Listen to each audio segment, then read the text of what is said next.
जय माता दी। आप सभी का गुप्त नवरात्रि के दूसरे दिन में स्वागत है। आज माँ दुर्गा की कृपा से हम सभी मिलकर दुर्गा सप्तशती पाठ के दूसरे और तीसरे अध्याय का श्रवण करेंगे। लेकिन अध्याय शुरू करने से पहले आइए जानते हैं कि इन दोनों अध्यायों का श्रवण करने का क्या विशेष लाभ है और उनका क्या महत्व है, ताकि माँ के नाम और कथा का पुण्य फल हमें प्राप्त हो सके। भक्तों, दूसरे अध्याय का महत्व और फल जानते हैं। दूसरे अध्याय में माँ दुर्गा के महिषासुर का सामना करने और देवताओं को सत्वाना देने का वर्णन है। इसे श्रवण करने से साधक में साहस, आत्मबल और विजय का भाव उत्पन्न होता है। जो भी जीवन में बाधाएं या विरोध हो, माँ के संरक्षण में वे सभी समाप्त होने लगते हैं। भक्तों, दूसरे अध्याय के श्रवण साधक के अंदर से भय, तनाव और अशांति को दूर करने में सहायक होता है। और तीसरे अध्याय में माँ दुर्गा और महिषासुर के बीच हुई महायुद्ध का वर्णन है।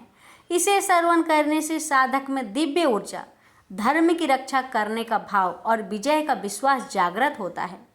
यह साधना साधक को सभी संकटों, शत्रुओं और आपदाओं से बचाने में सहायक है। साधक और परिवार में सुख, समृद्धि और मेल जोल स्थापित करने में यह विशेष फलदायी है।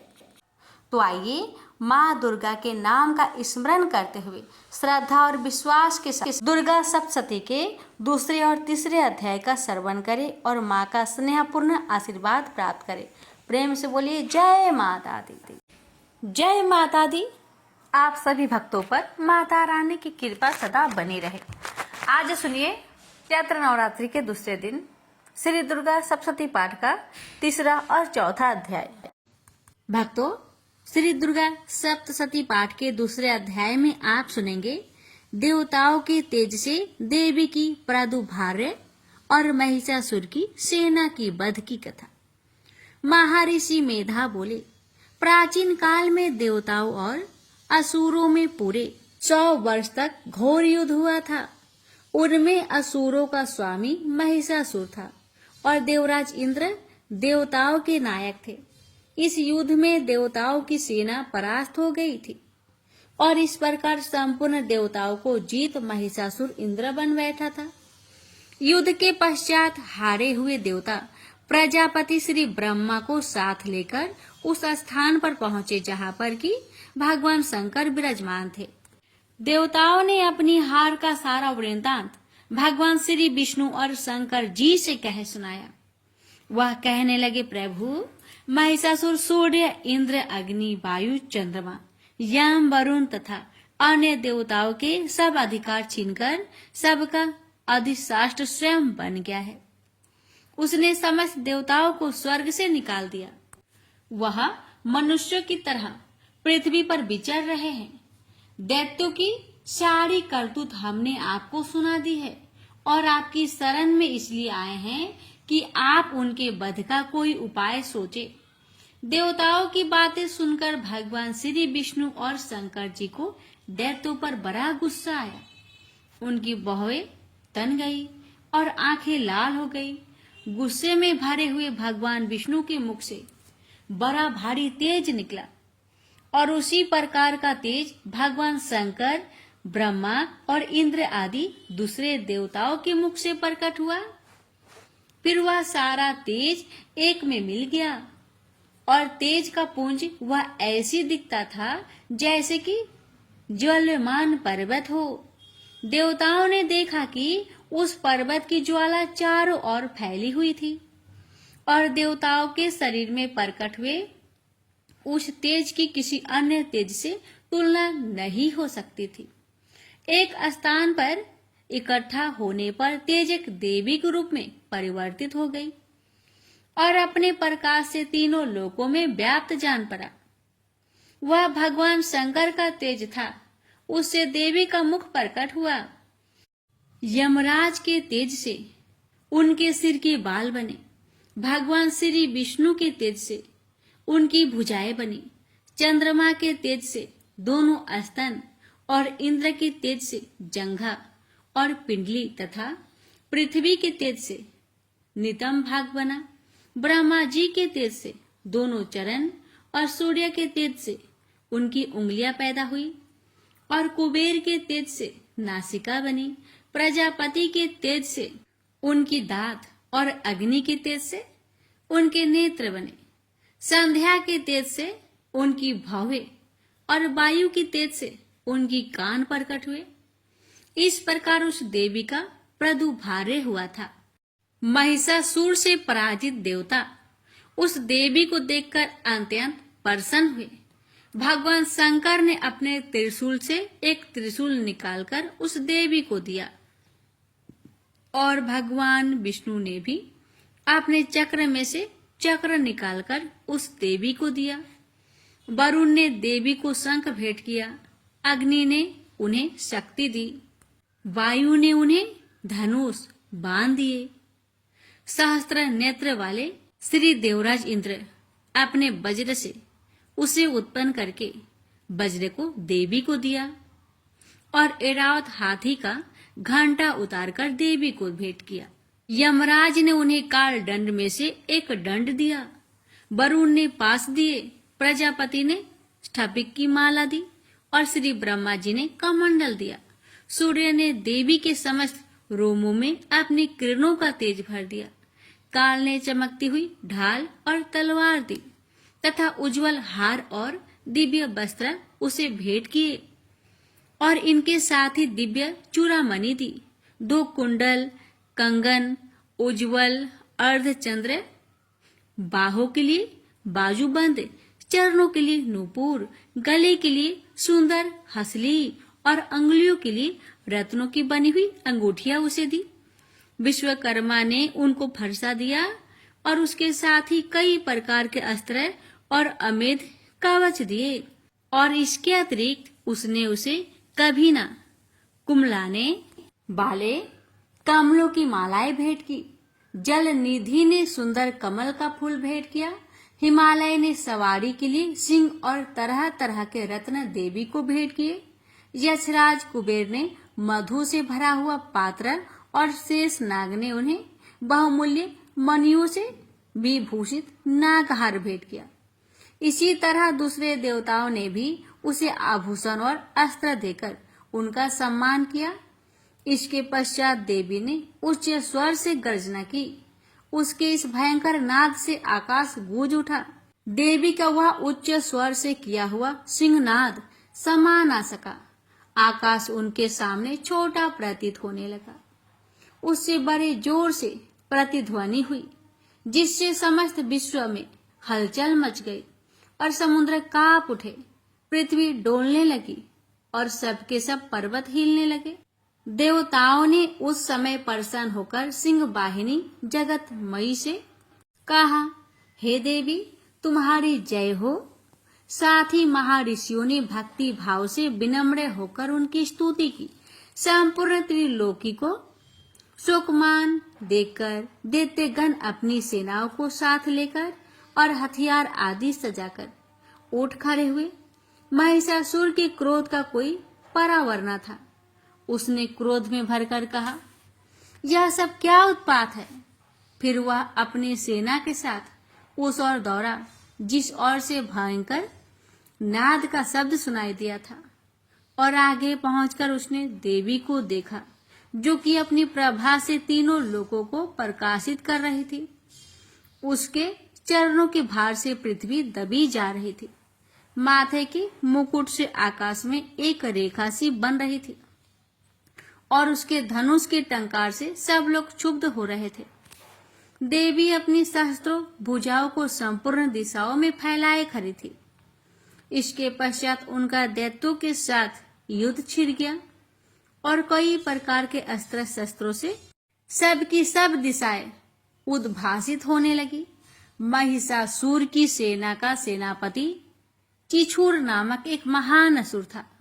वह आगे बढ़कर देवी के साथ युद्ध करने लगा और दूसरे दैत्यों की चतुरंगिनी सेना साथ लेकर चामर में रहने लगा और 60,000 महारथियों को साथ लेकर उदग्र नामक महादैत्य आकर युद्ध करने लगा और महाहनु नामक असुर 1 करोड़ रथियों को साथ लेकर असीलोमा नामक असुर 5 करोड़ सैनिकों को साथ लेकर युद्ध करने लगा। बास्कल नामक असुर 60 लाख असुरों के साथ युद्ध में आ डटा। बिडाल नामक असुर 1 करोड़ रथियों सहित लड़ने को तैयार था। इन सब के अतिरिक्त और भी हजारों असुर हाथी और घोड़ा साथ लेकर लड़ने लगे और इंद्र सबके पश्चात महिषासुर करोड़ों रथों, हाथियों और घोड़ों सहित वहां आकर देवी के साथ लड़ने लगा। सभी असुर तोमर, भिंदीपाल, शक्ति, मूसल, खड़गों, फरसों, पर्टियों के साथ रणभूमि में देवी के साथ युद्ध करने लगे। कोई शक्तियां फेंकने लगे और कोई अन्य शस्त्र आदि। इसके पश्चात सब के सब दैत्य अपनी अपनी तलवारें हाथों में लेकर देवी की ओर दौड़े और उसे मार डालने का उद्योग करने लगे। मगर देवी ने क्रोध में भरकर खेल ही खेल में उनके सब अस्त्र शस्त्रों को काट दिया। इसके पश्चात ऋषियों और देवताओं ने देवी की स्तुति आरंभ कर दी और वह प्रसन्न होकर असुरों के शरीर पर अस्त्र शस्त्रों की वर्षा करती रही। देवी की वाहन भी क्रोध में भरकर दैत्य सेना में इस तरह विचरने लगा जैसे कि वन में दावानल फैला रहा हो। युद्ध करती हुई देवी ने क्रोध में भर जिस पर श्वासों को छोड़ा, तुरंत ही सैकड़ों हजारों गणों के रूप में परिवर्तित हो गए। फरसे, भिंदीपाद, खड़ग तथा पाडिस इत्यादि अस्त्रों के साथ दैत्यों से युद्ध करने लगे। देवी की शक्ति से बढ़े हुए वह गण दैत्यों का नाश करते हुए ढोल, शंख व मृदंग आदि बजा रहे थे। तदंतर देवी ने त्रिशूल, गदा, शक्ति, खड़ग इत्यादि से सहस्त्रों असुरों को मार डाला। कितने को घंटे की भयंकर आवाज से ही यमलोक पहुंचा दिया। कितने ही असुरों को उसने पास में बांधकर पृथ्वी पर धर घसीटा। कितनों को अपनी तलवार से टुकड़े टुकड़े कर दिए और कितनों को गदा की चोट से धरती पर सुला दिया। कई दैत्य मूसल की मार से घायल होकर रक्त बामन करने लगे और कई शूल से छाती फट जाने के कारण पृथ्वी पर लेट गए और कितनों की बाण वर्षा से कमर टूट गई। देवताओं को पीड़ा देने वाले दैत्य कट कट कर मरने लगे। कितने की बाहें अलग हो गई, कितनों की ग्रीवाएं कट गई, कितनों के सिर कटकर धूप भूमि पर लुढ़क गए, कितनों के शरीर बीच में से कट गए और कितनों की जंघाएं कट गई और वह पृथ्वी पर गिर पड़े। कितने ही सिरों व टांगों के कटने पर भी भूमि पर से उठ खड़े हुए और अस्त्र हाथ में लेकर देवी से लड़ने लगे और कई दैत्यगण भूमि में बाजों की ध्वनि के साथ नाच रहे थे। कोई असुर जिनके सिर कट चुके थे बिना सिर के धड़ से ही हाथ में अस्त्र लिए हुए लड़ रहे थे। दैत्य रह रहकर ठहरो ठहरो कहते हुए देवी को युद्ध के लिए ललकार रहे थे। जहां पर यह घोर संग्राम हुआ था वहां की भूमि रथ, हाथी, घोड़े और असुरों की लाशों से भर गई थी और असुर सेना के बीच में रक्तपात होने के कारण रुधिर की नदियां बह रही थी और इस तरह देवी ने असुरों की विशाल सेना को क्षण भर में इस तरह से नष्ट कर डाला जैसे तृण काष्ठ के बड़े समूहों को अग्नि नष्ट कर डालती है। और देवी का सिंह भी गर्दन के बालों को हिलाता हुआ और बड़ा शब्द करता हुआ असुरों के शरीर से मानो उनके प्राणों को ढूंढ रहा था। वहां देवी के गणों ने जब दैत्य के साथ युद्ध किया तो देवताओं ने प्रसन्न होकर आकाश से उन पर पुष्प वर्षा की। प्यारे भक्तों, अब हम दुर्गा सप्तशती के तीसरे अध्याय की शुरुआत करेंगे। तीसरे अध्याय में आप रसपान करेंगे सेनापतियों सहित महिषासुर का वध की कथा। महर्षि मेधा ने कहा, महिषासुर की सेना नष्ट होती देखकर उस सेना का सेनापति चिचूर क्रोध में भर देवी के साथ युद्ध करने के लिए आगे बढ़ा। वह देवी पर इस प्रकार बाणों की वर्षा करने लगा मानो सुमेरु पर्वत पानी की धार बरसा रहा हो। इस प्रकार देवी ने अपने बाणों से उसके बाणों को काट डाला तथा उसके घोड़ों व सारथी को मार दिया। साथ ही उसके धनुष और उसकी अत्यंत ऊंची ध्वजा को भी काट कर नीचे गिरा दिया। उसका धनुष कट जाने के पश्चात उसके शरीर के अंगों को भी अपने बाणों से बीध दिया। धनुष घोड़ों और सारथी के नष्ट होने पर वह असुर ढाल और तलवार लेकर देवी की तरफ आया। उसने अपनी तीक्ष्ण धार वाली तलवार से देवी के सिंह के मस्तक पर प्रहार किया और बड़े वेग से देवी की बाई भुजा पर वार किया, किंतु देवी की बाई भुजा को छूते ही उस दैत्य की तलवार टूटकर 2 टुकड़े हो गए। इससे दैत्य ने क्रोध में भरकर शूल हाथ में लिया और भद्रकाली देवी की ओर फेंका। देवी की ओर आता हुआ वह शूल आकाश से गिरते हुए सूर्य के समान प्रज्वलित हो उठा। शूल को अपनी ओर आते हुए देखकर देवी ने भी शूल छोड़ा और महाअसुर के शूल के 2 टुकड़े कर दिए और साथ ही महाअसुर के प्राण भी हर लिए। चिछूर के मरने और देवताओं को दुख देने वाला चामर नामक दैत्य हाथी पर सवार होकर देवी से लड़ने के लिए आया और उसने आने के साथ ही शक्ति से प्रहार किया, किंतु देवी ने अपनी हुक्कार से ही उसे तोड़कर पृथ्वी पर डाल दिया। शक्ति को टूटा हुआ देखकर दैत्य ने क्रोध से लाल होकर शूल को चलाया, किंतु देवी ने उसको भी काट दिया। इतने में देवी का सिंह उछलकर हाथी के मस्तक पर सवार हो गया और दैत्य के साथ बहुत ही तीव्र युद्ध करने लगा और फिर वह दोनों लड़ते हुए हाथी पर से पृथ्वी पर आ गिरे और दोनों बड़े क्रोध से लड़ने लगे। फिर सिंह बड़े जोर से आकाश की ओर उछला और जब पृथ्वी की ओर आया तो अपने पंजे से चामर का सिर धड़ से अलग कर दिया। क्रोध में भरी हुई देवी ने शीला और वृक्ष आदि की चोटों से उदग्र को भी मार दिया। कराल को दांतों, मुख को और थप्पड़ों से चूर्ण कर डाला। क्रोध हुई देवी ने गदा के प्रहार से उद्धत दैत्य को मार गिरा दिया। भिंदीपाल से बास्कल को, बाणों से ताम्र तथा अंधक को मौत के घाट उतार दिया। तीनों नेत्रों वाली परमेश्वरी ने त्रिशूल से उग्रासय, उग्रवीर्य और महामनु नामक राक्षसों को मार गिराया। उसने अपनी तलवार से बिडाल नामक दैत्य का सिर काट डाला तथा अपने बाणों से दुर्धर, दुर्मुख दोनों राक्षसों को यमलोक पहुंचा दिया। इस प्रकार जब महिषासुर ने देखा कि देवी ने मेरी सेना को नष्ट कर दिया, तो वह भैंसे का रूप धारण कर देवी के गणों को दुख देने लगा। उन गणों में कितनों को उसने मुख के प्रहार से, कितनों को खूरों से, कितनों को पूंछ से, कितनों को सिंहों से, बहुतों को दौड़ने के वेग से, अनेकों को सिंहनाद से, कितनों को चक्कर देकर और कितनों को निश्वास वायु के झोंके से पृथ्वी पर गिरा दिया। इस प्रकार वह दैत्य गणों की सेना को गिरा देवी के सिंह को मारने के लिए दौड़ा। इस पर देवी को बड़ा गुस्सा आया।